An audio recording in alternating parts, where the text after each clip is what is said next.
De Mateus, capítulo 26, versículo 36. Mesmo assentados e assentadas, porém com reverência à palavra do Senhor. Evangelho de Mateus, capítulo 26, versículo 36. Amém? Em seguida foi Jesus com eles a um lugar chamado Getsêmani, e disse a seus discípulos: assentai-vos aqui enquanto eu vou ali orar. E levando consigo a Pedro e aos 2 filhos de Zebedeu, começou a entristecer-se e a angustiar-se. Então lhes disse: a minha alma está profundamente triste até a morte. Ficai aqui e vigiai comigo. Adiantando-se um pouco, prostrou-se sobre o seu rosto, orando e dizendo: meu Pai, se possível, passe de mim este cálice. Todavia, não seja como eu quero, e sim como tu queres.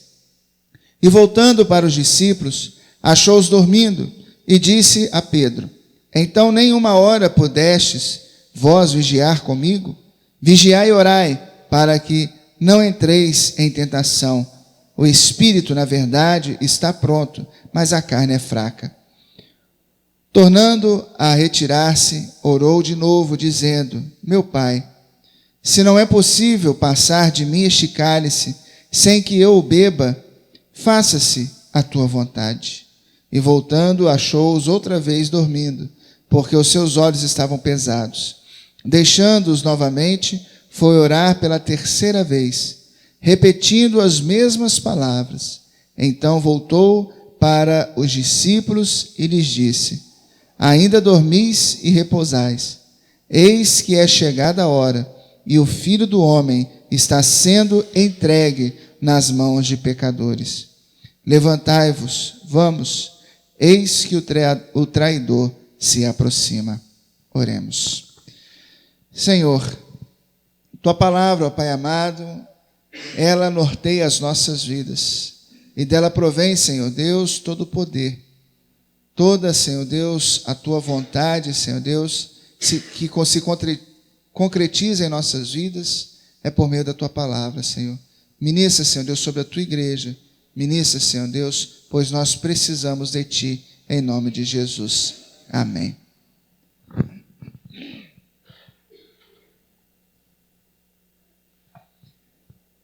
Meu irmão, minha irmã, nós estamos trabalhando, sobre uma temática. Falamos na escola dominical sobre o jogo A Baleia Azul e como isso tem desgraçado literalmente a vida de jovens, tem corrompido a juventude tão viva, tão linda, tão maravilhosa, por meio de jogos demoníacos, onde o intuito é tirar a vida.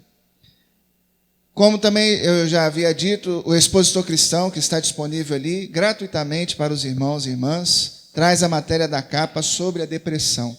E nós precisamos, meus irmãos e irmãs, procurar conhecer um pouco mais sobre essa doença que tem assolado as nossas vidas muitas vezes, tem assolado tantas pessoas neste mundo. No nosso país, o dado trazido pelo Expositor Cristão, são 11 milhões e meio de pessoas. Cerca de 5,8% da nossa população sofre com essa doença. E nós, à luz da palavra de Deus, precisamos entender a lidar com ela e a trabalhar de tal forma, orientados também pela palavra de Deus, a como superarmos as nossas limitações. Recentemente, nós lemos esse texto aqui na nossa igreja, preguei também sobre ele, mas cabe a gente voltar a esse texto para poder chamar a nossa atenção. A Bíblia, meus irmãos e irmãs, conta a história de um povo, conta a história de pessoas, homens e mulheres, servos e servas do Senhor, que são de carne e osso como nós, que passaram também por tribulações, por dificuldades, por momentos profundos de tristeza e de depressão. Hoje trago a exemplo para nós Jesus Cristo, que se encontrou em uma profunda tristeza, Como diz o versículo 38, a minha alma está profundamente triste até a morte. Essa expressão, meus irmãos e irmãs, traz à tona o sentimento que Jesus Cristo estava sentindo naquela hora. O momento que ele estava profundamente angustiado, aquela angústia doía nele. Ele se sentia assolado por aquele sentimento. Uma angústia, uma tristeza de saber que a morte estava por vir, que ele viria sofrer nas mãos dos pecadores aos quais ele havia dito que estava prestes a ser entregue. Se Jesus, meus irmãos e irmãs, enfrentou essa luta, enfrentou essa dificuldade, militou contra esse sentimento, e ele não fez isso sozinho. Ele estava buscando o Pai Celestial, ele tinha a companhia dos seus discípulos, e nós muitas vezes negligenciamos e queremos fazer isso sozinhos e sozinhas. E aí, meu irmão, minha irmã, que no bom português a vaca vai para o brejo. Existem coisas que conseguimos superar sozinhos e sozinhas. Existem coisas que até precisamos fazer isso sozinhos e sozinhas. Mas existem outras situações que nós precisamos realmente de ajuda. Precisamos entender que nós não estamos sozinhos. Precisamos entender que somos dependentes sim de alguém, que somos dependentes de Deus, que nós carecemos de sua misericórdia e precisamos que Ele nos fortaleça. Esse é um momento crucial, meu irmão, minha irmã, na vida de Cristo. No momento no qual ele estava ali conversando com o Pai, argumentando com o Pai. Ele não fez isso apenas uma vez, ele insistiu. Ele orou algumas vezes, repetiu as mesmas palavras: meu Pai, se possível, passa de mim este cálice sem que eu o beba. Mas também em suas orações constava: faça-se a tua vontade. A nossa vida, meu irmão, minha irmã, ela é cheia de momentos que vamos entrar em debates conosco mesmo. Vamos nos deparar com o espelho constantemente. Nós mesmos vamos nos questionar, vamos brigar conosco mesmo. Nós temos, meus irmãos e irmãs, uma vida onde ela oferece muitos desafios. E esses desafios também são desafios sofríveis. São desafios que nos machucam muitas vezes. E os desafios também que entristecem a nossa alma. Os desafios, a gente tem o costume de dizer, e não estou dizendo que é mentira, porque é verdade, os desafios nos tornam mais fortes, nos tornam mais experientes. Nós aprendemos com os desafios. Mas nós também precisamos conhecer a cada um de nós, conhecer a nós mesmos, conhecer as nossas limitações. A gente entender que eu não sei fazer isso sozinho. Eu não consigo superar isso sozinho ou sozinha. Eu preciso de alguém para poder me ajudar. E dessa forma, meu irmão, minha irmã, nós vamos conseguir vencer as nossas dificuldades, vamos conseguir vencer as nossas limitações. Nem mesmo Jesus, ao comissionar os discípulos, ele não enviou ninguém sozinho, era no mínimo 2. Deus fez Adão e viu que não era bom ele ficar sozinho. Então, meu irmão, minha irmã, entenda: nenhuma luta é aconselhável travarmos sozinhos ou sozinhas. Precisamos ter alguém para compartilhar, alguém para nos orientar, ou alguém para poder ficar igual a gente, sem saber o que fazer. Não sei também o que vão fazer, mas estamos juntos. Vamos passar isso aí junto, e a gente vai conseguir sair dessa. Nós precisamos ser gente com quem contar, dessa forma, meu irmão, minha irmã, porque o outro também vai entender que ele também não sabe de tudo, e que às vezes alguém vai te procurar, meu irmão, minha irmã, você não vai saber como lidar com a situação, como dar a resposta que aquela pessoa tanto espera. Mas você vai saber que estar com ela vai fazer toda a diferença. De estar presente na vida dela. Ela falou, vamos orar junto, vamos pedir a Deus discernimento, vamos pedir a Deus orientação. Deus vai nos dar auxílio. Vamos conversar com mais algum irmão ou irmã, vamos conversar com o pastor, ele também vai nos ajudar. Se eu não souber, eu vou procurar também saber, meu irmão, minha irmã, como é que a gente faz para poder resolver esse problema. E assim unidos, nós vamos caminhando, nós vamos vivendo, nós vamos superando as nossas limitações. E a depressão, meu irmão, minha irmã, ela vem de forma sorrateira. Ela vem, muitas vezes, silenciosa. Às vezes a gente acha que é necessário acontecer uma tragédia na nossa vida para a gente poder ter depressão. A gente acha que é necessário a gente perder alguém muito importante na nossa vida para que tenhamos depressão. Às vezes nós achamos que é necessário ter algum problema em relacionamento para poder ter depressão. Semana passada estava compartilhando aqui na reunião de oração, né, que há 2 anos atrás, né, eu descobri que estava com depressão. Por quê? Porque eu não estava dormindo direito. Fui na neurologista, ela fez a anamnese, falou, os seus sintomas são sintomas de depressão. Eu falei, mas como assim? Às vezes a gente acha que está bem, né? Então, não tem nada acontecendo demais, né, para poder... Não, falou, noites mal dormidas também a pessoa desenvolve a depressão. E aí, o tratamento qual que foi? Dormir direito. Não precisei, ela não recomendou nenhum medicamento para esse tratamento, nesse caso, né? E aí, meus irmãos e irmãs, chamo a atenção para uma coisa que aparentemente é simples, mas é de essência e importância na nossa vida. Noites bem dormidas. Não é à toa que a palavra de Deus diz que Deus dá os seus enquanto dormem. Que Deus cuida de nós enquanto nós estamos dormindo. Ele não dorme. Ele está sempre alerta, vigilante, cuidando de cada um de nós. Para que nós possamos ter noites tranquilas de sono. Se você não tem tido noites tranquilas de sono, meu irmão, minha irmã, é necessário buscar um auxílio, buscar ajuda. Porque você, a partir disso, você pode desenvolver outros problemas na sua vida. Voltando para Jesus Cristo, meu irmão, minha irmã, Jesus, ele foi enviado ao mundo, foi dado a ele uma missão, foi dada a ele uma tarefa. Jesus veio ao mundo sabendo o que iria fazer e sabendo também pelo que ele iria passar.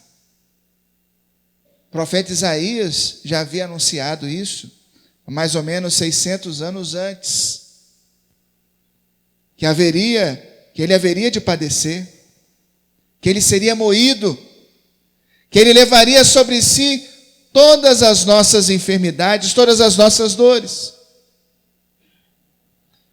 A gente pode assim dizer que Jesus não entrou nessa enganado. Ele sabia o que estava aguardando. Mas uma coisa, meu irmão, minha irmã, é alguém dizer para a gente o que vai acontecer, outra coisa é a gente passar pela situação. Na hora que você depara com aquele momento, é agora. Talvez esse e agora pode ser diversos momentos na nossa vida. Às vezes na hora que você decide casar e põe o pé na igreja, ixi, agora tem jeito mais não, né? Tem que encarar, né? Não adianta também, né, o André querer correr, porque uma hora vai chegar, meu filho.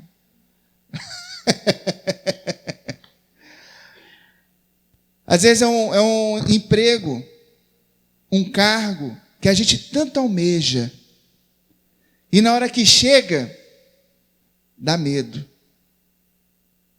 Será que eu vou dar conta? Será que eu sou capaz? Será que eu vou conseguir fazer isso realmente? E aí, meus irmãos e irmãs, a gente começa a questionar a nós mesmos. Talvez a gente se capacita tanto para uma determinada função, a gente se capacita tanto para um determinado momento na nossa vida, e de repente a gente se amedronta, a gente acha que nós não somos capazes de poder realizar aquele sonho. Está ali nas suas mãos já. Ou a expressão que a gente costuma dizer, né, foi até mesmo Paulo na sua oração, para poder abrir as portas do emprego. Eu creio que Deus abre a porta do emprego, amém? Os irmãos creem que Deus abre as portas de emprego, de soluções para a nossa vida? Mas quem tem que passar por elas somos nós. Se você não sair do seu lugar e atravessar essa porta, meu irmão, minha irmã, o emprego nunca vai chegar. A solução que você tanto almeja nunca vai chegar. Você precisa tomar decisão na sua vida. Você precisa caminhar. Você precisa passar pela porta. Jesus disse, eu sou a porta. Ele disse também que as suas ovelhas reconhecem a sua voz. O bom pastor chama, as ovelhas reconhecem a sua voz. E elas passam por essa porta. Então, meu irmão, minha irmã, nós precisamos, de fato, entender cada um de nós. Eu não sei se só eu que converso sozinho, mas eu tenho essa mania, viu, gente? Converso sozinho. Aí, às vezes, a Vanessa grita lá dentro de casa, está falando comigo? Eu falei, não. Nem não estou no celular. Então, eu desenvolvi essa técnica, né? É só minha, tá, gente? Ninguém mais faz isso, né? Só eu que converso sozinho, né?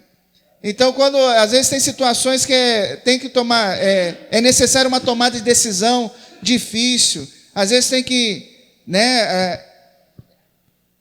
Eu tenho que argumentar comigo mesmo como fazer, como realizar, como proceder diante de tal situação. Aí eu começo a falar comigo mesmo. E além de começar a falar, às vezes eu começo também a rabiscar. Eu começo a desenhar também, né? E aí eu consigo, né, alcançar um equilíbrio, né, na minha linha de raciocínio e consigo, então, alcançar o objetivo que eu almejo, né? Então, às vezes, alguém vai me falar que eu estou doido, né? Isso é coisa de maluco, mas, enfim, né? É nessa loucura que eu consigo manter a minha sanidade, né? Então, meu irmão, minha irmã, nós precisamos buscar recursos para que nós possamos, assim, viver de uma forma mais saudável. Tem pessoas que precisam de uma rotina, precisam de ter uma agenda com horário tudo marcado, o que vai fazer durante o dia, para poder se manter, né, bem, tranquilo. Só que também o excesso disso aí também vira toque, vira alguma outra síndrome, né? Nada que é exagerado é saudável. Mas algumas pessoas precisam de rotina. Outras têm problemas com rotina. Eu acho que hoje eu vou confessar os meus pecados aqui tudo publicamente, né? Eu sou uma pessoa que tem problema com rotina, gente. Tal da rotina acaba comigo, né? Aquele negócio de fazer a mesma coisa no mesmo horário, todo dia, isso é uma coisa que me deprime, literalmente. Eu não consigo. Pode ser uma tarefa que eu ame fazer, mas vai chegar um determinado momento que eu não vou ter prazer nenhum em fazer aquilo. Então, nós precisamos nos conhecer, saber as nossas limitações, né? E graças a Deus, né? Graças a Deus mesmo, né? Porque é Ele que me vocacionou, né? O ministério pastoral não tem rotina, nem a agenda funciona, né? Então a gente programa, né? Posso programar a semana inteira, mas durante a semana alguma coisa diferente vai acontecer e a agenda muitas vezes não é cumprida da forma que foi planejada, né? E a gente tem que aprender a lidar com o não planejado, com o imprevisto. Meu irmão, minha irmã, tenho falado isso tudo aqui para chamar a nossa atenção para o cuidado conosco mesmo. A gente aprender a cuidar de nós e uns dos outros. Aprender a observar a nós e aprender a observar o outro. O cuidado é a nossa vida. O discipulado não é um programa. O discipulado é o estilo de vida que nós escolhemos ao aceitar Jesus como o único Senhor e suficiente Senhor da nossa vida. Ele é o nosso Salvador. Então, meu irmão, minha irmã, O cuidado está em nós.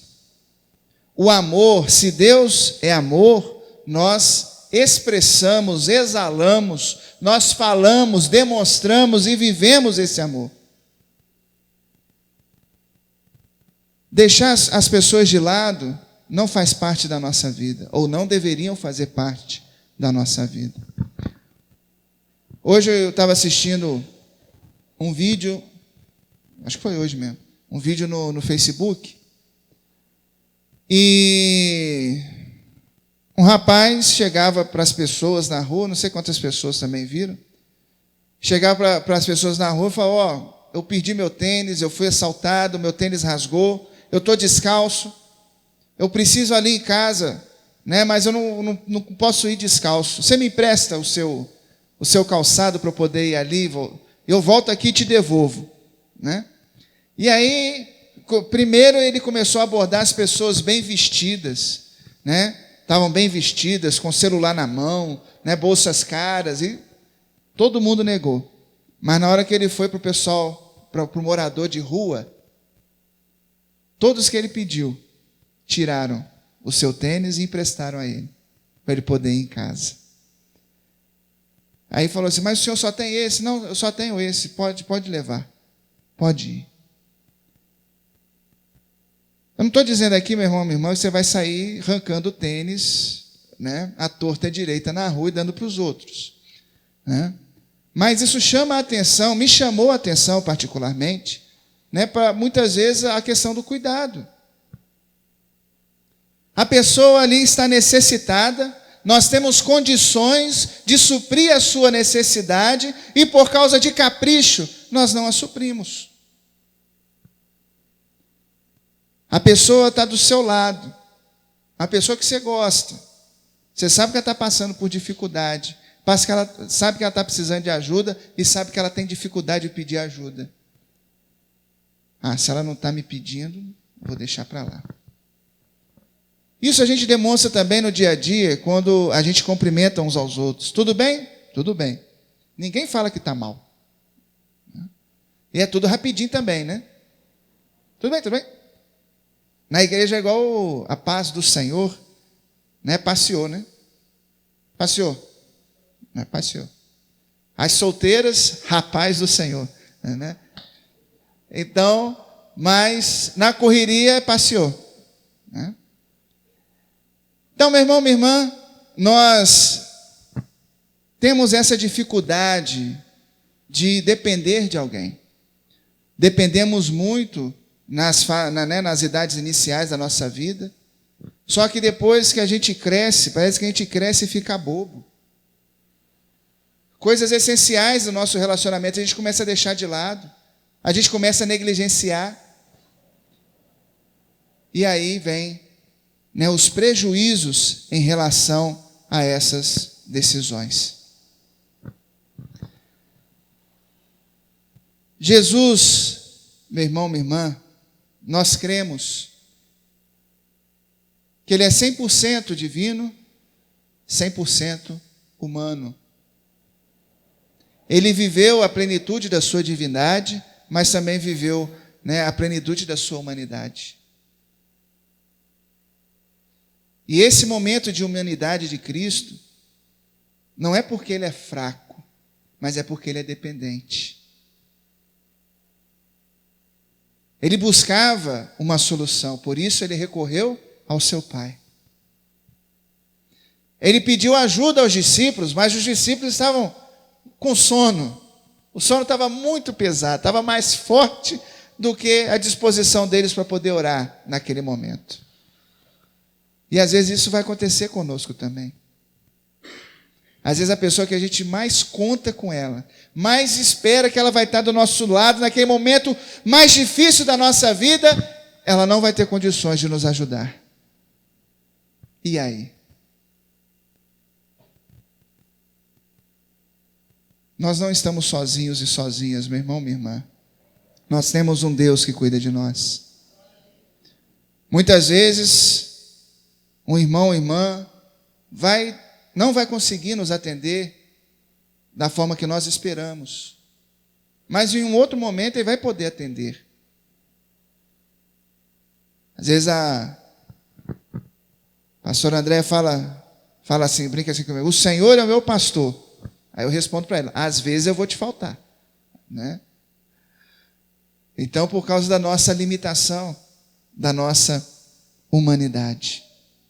Por isso, meu irmão, minha irmã, busque ao Senhor de todo o seu coração, de todo o seu entendimento. Não vamos espiritualizar tudo, achando que são apenas questões espirituais. São também, porque o inimigo se aproveita da nossa fraqueza. Mas também são questões da carne, do corpo e também da alma. Então, nós metodistas trabalhamos com o equilíbrio. A nossa doutrina nos chama para o equilíbrio. A radicalidade não faz parte da nossa história, muito menos da nossa doutrina. Nós cremos que Deus cura, que faz cego enxergar, faz paralítico andar, faz pessoas serem curadas de doenças incuráveis. Cremos sim, mas também cremos que Deus nos deu a medicina, que Deus capacita homens e mulheres para poder realizar o milagre nas nossas vidas. E muitas vezes, meu irmão, minha irmã, Deus quer tratar a sua vida por meio de um tratamento. Estou usando aqui da redundância, mas é um fato. Porque a gente, na maioria das vezes, a gente quer colocar tudo na conta de Deus. Não, é o Senhor que vai fazer, é o Senhor que vai realizar, é Deus que vai curar. Amém, nós cremos que Deus faz isso. Só que também, Deus ele está numa condição de transformar o impossível possível. E a gente quer que Deus faça aquilo que nós devemos fazer. O que é possível, nós fazemos. É nossa responsabilidade fazer. Como eu disse, Deus abre a porta, mas quem vai caminhar para poder atravessar essa porta somos nós. Deus dá a oportunidade, só que quem vai ter que viver essa oportunidade somos cada um de nós. Por isso, meu irmão, minha irmã, busque no Senhor a orientação para a sua vida. Busque em Deus o entendimento, a força. Busque apoio no seu irmão e na sua irmã. Não espere perfeição do seu irmão e da sua irmã.